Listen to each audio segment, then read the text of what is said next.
Anies Muhaimin, disingkat Amin, idola baru, menjemput kemenangan atau menggali kubur. Framing politik identitas agama garis keras itu memang membuat terkungkung, tidak bisa mobile dengan enjoy, menyangkut perebutan suara elektoral di Jawa Tengah dan Jawa Timur. Contohnya, sang bakal calon presiden Anies Rashid Baswedan merasakan kerisauan ini tentunya, yang distigmakan sebagai bapak politik identitas dengan kelompok Islam yang super kanan terus dilekatkan, disematkan dengan hebat. Hingga akhirnya meninggalkan AHY itu adalah keniscayaan jalan untuk menjemput kemenangan tanpa mengurangi esensi semangat perubahan itu sendiri. Perlu disepakati bahwa yang merasa kanan dan kiri, juga ideologi super kanan dan super kiri, bukanlah berbicara positif dan negatif atau baik dan buruk. Itu adalah spektrum. Keberadaannya adalah bagian dari kebangsaan ini di negara Indonesia. Yang Islam dan yang nasionalis, yang Islam kanan dan Islam kiri harus ditempatkan sebagai elemen bangsa. Pasangan baca wapres Anies Rashid Baswedan, Abdul Muhaimin Iskandar atau duet Amin yang diusung oleh Partai Nasdem dan PKB juga masih dalam bayang-bayang frame Koalisi Perubahan untuk Persatuan atau KPP yang terdiri dari koalisi Partai Nasdem, Demokrat dan PKS. Meski Demokrat sudah resmi keluar dari koalisi KPP dan mencabut dukungannya terhadap baca pres Anies Baswedan, sedangkan PKS masih terlihat berada di KPP atau Amin ini. Mesti juga terlihat ada upaya untuk menghitung ulang.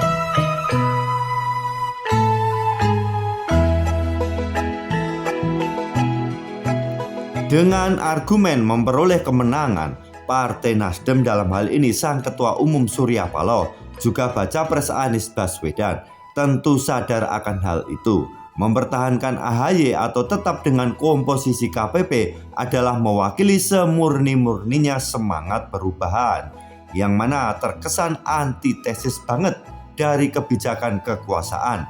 Di samping dalam posisi yang jelas-jelas sebagai partai oposisi, itu menjadikan tidak berkembang.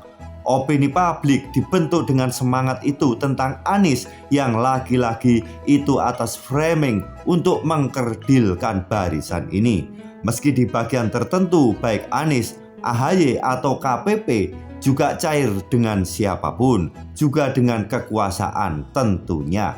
Terlebih dengan Surya Paloh atau Nasdem yang jelas-jelas bagian dari kekuasaan. Meski arus utamanya barisan Anies atau KPP ini tetap mengusung semangat perubahan untuk mewujudkan keadilan dan kesejahteraan atau simpelnya kesetaraan. Itulah narasi khas Anies yang semestinya terus digaungkan di tempat barunya. Dari identifikasi dua faktor utama tersebut, yaitu framing Anies dan opini mengenai antitesis yang bagian itu menjadi titik lemah, maka perlu dilakukan bongkar pasang komposisi yang revolusioner di tubuh KPP. Tentu konteksnya Anies presiden alias menang.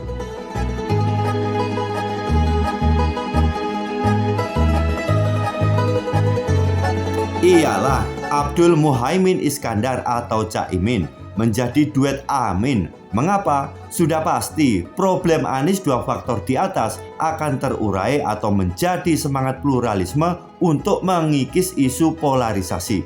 Celah masuknya bahkan menjadi pintu yang terbuka lebar melalui Caimin. Ya, Caimin jelas warga Nahdlatul Ulama, juga ketua umum PKB yang notabene pemilih PKB ya warga NU, meski warga NU tidak semuanya PKB. Menjadi pintu lebar dari celah masuk bahkan menuju pintu gerbang kemenangan. Itu nanti tergantung pengelolaannya seperti apa. Yang jelas Anies, Surya Paloh atau KPP sudah berhasil memancing mendapatkan ikan besar. Suara PKB tentu ikan besarnya dengan suara nasional sebesar 13.570.970 atau 9,69 kursi dan kursi parlemen sejumlah 58 atau 10,08%. Bila digabung dengan suara Nasdem sejumlah 12.661.792 atau 9,05% suara nasional dan kursi parlemen sejumlah 59 kursi atau 10,26%, maka gabungan Nasdem PKB telah memenuhi ambang batas presidential threshold atau PT sebesar 20% dengan gabungan kursi sebesar 20,34% atau 117 kursi. Bahkan elektabilitas dan popularitas PKB terus merangkak di atas Demokrat dan PKS dengan perolehan kursi pada Pileg 2019 banyak 54 dan 50 kursi. Selangkah memang PKB unggul. Kemudian mayoritas PKB adalah warga NU, meski NU menegaskan organisasinya tidak mewakili capres-cawapres tertentu.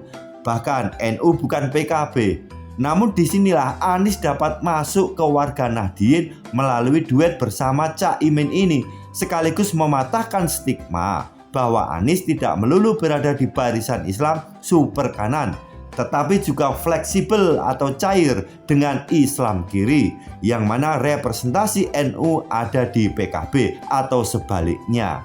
Pun sekalian mematahkan stigma antitesis kekuasaan, karena di Islam kiri ini rata sebagai pendukung kekuasaan.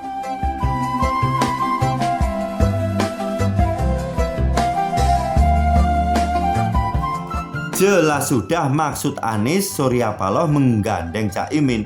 Jadi bukan soal Cak Iminnya, tetapi kekuatan politik PKB dan NU-nya, juga presidensial threshold 20%. Itu yang menjadi target. Karena bicara elektabilitas dan popularitas Cak Imin jelas-jelas ada di bawah. Survei elektabilitas dan popularitas cawapres Cak Imin tak pernah masuk di angka 4 besar yang dihuni oleh nama-nama seperti AHY, Sandiaga Uno, Ridwan Kamil, dan Erick Thohir. Contoh perbedaan elektabilitas antara AHY dan Cak Imin. AHY di angka 11,04% berbanding 0,8% untuk Cak Imin versi survei indikator politik.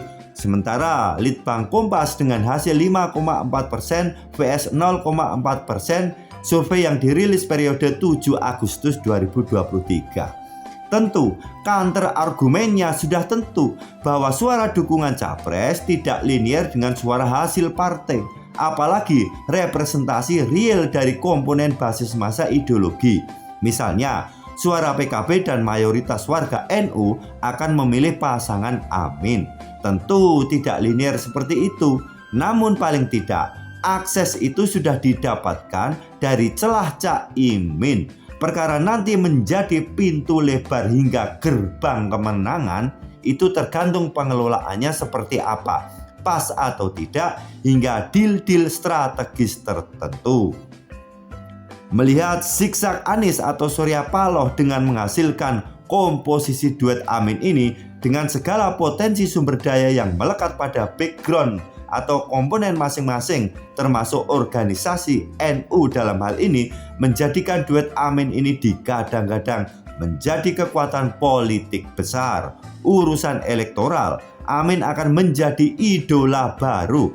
Pasalnya jelas, ketika barisan kanan yang Islam bertemu dengan kelompok kiri yang nasionalis, masih ditimpa dengan gabungan kelompok Islam yang kanan dan Islam yang kiri melebur. Pendek kata, menjadi gabungan koalisi nasionalis religius. Juga contohnya ketika Masyumi bersatu bersama NU. Inilah sebenar-benarnya kekuatan Islam, mengingatkan kala itu bersatu dalam tujuan kemerdekaan dan mempertahankan kemerdekaan Indonesia.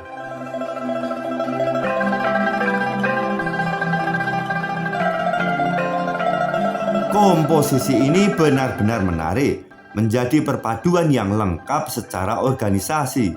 sekumpulan organisasi utama sayap underbow ada di dalamnya, saling melebur. Taruhlah Muhammadiyah bisa masuk, NU ada, Ikhwanul Muslimin oke, dan sebagainya. Juga didukung oleh organisasi kemahasiswaan seperti Himpunan Mahasiswa Islam atau HMI bisa bergabung. PMII, Pergerakan Mahasiswa Islam Indonesia, bisa ada di dalamnya. Kami, Kesatuan Aksi Mahasiswa Muslim Indonesia, juga bisa bergabung. Juga GMNI, Gerakan Mahasiswa Nasional Indonesia, juga bisa ada di dalamnya, dan sebagainya.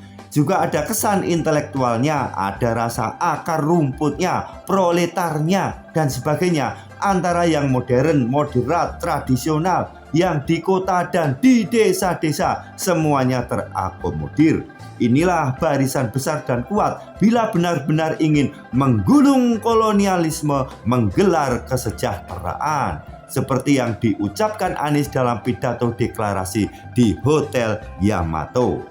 Namun begitu, sekali lagi, ini tergantung pengelolaannya sebagai strategi lanjutan untuk mendulang suara. Tentu Caimin sudah berposisi sebagai pintu pembuka. Artinya, selanjutnya bukan Caimin faktor, tetapi PKB dan NU faktor dalam kesatuan strategi menghapus stigma isu politik identitas dan antitesis kekuasaan. Disinilah kenyamanan Anies Paloh didapatkan. Disinilah kecerdasan keduanya dipertontonkan.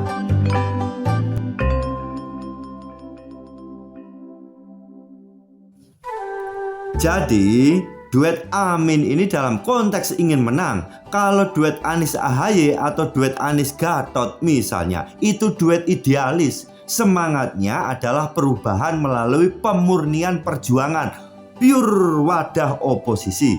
Dengan komposisi, konfigurasi, dan analisis dasar seperti di atas, preferensi penulis setuju bahwa Amin akan menang menduduki kursi RI 1 dan 2. Gelora Amin terus membesar, menjadi idola baru, menembus batas ideologi dan kelas sosial.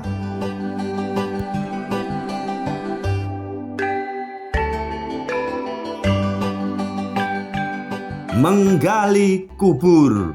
Namun tunggu dulu, bagaimana dengan dugaan keterlibatan Caimin kala itu sewaktu menjabat sebagai Menteri Tenaga Kerja dan Transmigrasi dalam kasus di Kemenaker, ihwal kasus korupsi sistem proteksi TKI Tenaga Kerja Indonesia tahun 2012. Meski status Caimin masih sebagai saksi, apakah berpotensi menjadi tersangka? Itu tanda tanya besar. Nah, narasi penulis di atas adalah dalam konteks strategi pemenangan Amin, mencari menang, pengen menang, belum pada menghitung analisis kelemahannya, termasuk dalam konteks kasus tersebut.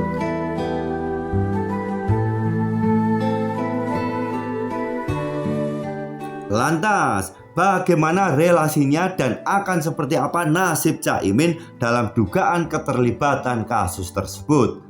Selamat atau tidak, pendek kata, misalnya Caimin menjadi tersangka hingga berujung gagal nyapres, maka mimpi Anies menjadi capres hingga presiden benar-benar terkubur. Pertanyaannya, apakah dampak dari keberanian Caimin dalam duet capres-cawapres Amin ini berujung konsekuensi? Bila dibaca secara politik, apakah ini tidak politis? Mengingat kasus tersebut terjadi pada tahun 2012, lantas selama tahun 2013 hingga 2022, kemana saja kasus itu yang seolah menjadi peti es selama 10 tahun lebih, meski hukum tidak mengenal kadaluarsa. Sedikit kembali ke Surya Paloh, berarti dibaca Surya Paloh menduetkan Amin ini murni insting politik keinginan Surya Paloh yang mana tidak ada cawe-cawe kekuasaan, ataukah justru Caimin dikirim dijadikan alat untuk menjadikan ambyar KPP. Terbukti setelah duet Amin, Demokrat langsung keluar dan nanti skenarionya diprediksi misalnya setelah duet Amin mendaftar di KPU, selanjutnya karena persoalan hukum, Amin tidak bisa mengikuti kontestasi Pilpres. Maka Anies benar-benar gagal nyapres karena waktu sudah habis. atau sudah tidak ada lagi poros koalisi baru yang dijadikan kendaraan politik. Skenario pra-penetapan KPU, apakah demikian?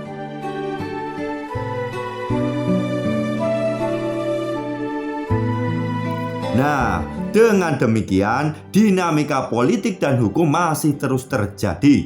Bukan tidak mungkin duet Amin ini gagal total karena Caimin benar-benar terjerat masalah hukum. Kemudian bisa juga demi amannya Anies tetap berada dalam kontestasi Pilpres, akhirnya duet Anies AHY atau KPP sebagai jawaban akhir Anies nyapres dalam pengertian Demokrat rujuk kembali. Atau juga Caimin selamat, Amin pun menjadi idola baru dan menjemput kemenangan itu akhirnya terbukti. Bisa juga maksud hati melemahkan Anies dengan mengirim Caimin, namun justru menjadi berkebalikan. Pun akhirnya Anies benar-benar gagal total dalam radar kontestasi Pilpres dengan mati langkah. Hal ini bila dihubungkan, apakah kembali pada desain Pilpres yang hanya akan ada dua pasang capres dengan dua koalisi besar, yakni poros Prabowo, Gerindra, dan Ganjar poros PDIP Megawati, yang mana akan terulang desain Pilpres seperti pada Pilpres 2014 dan 2019.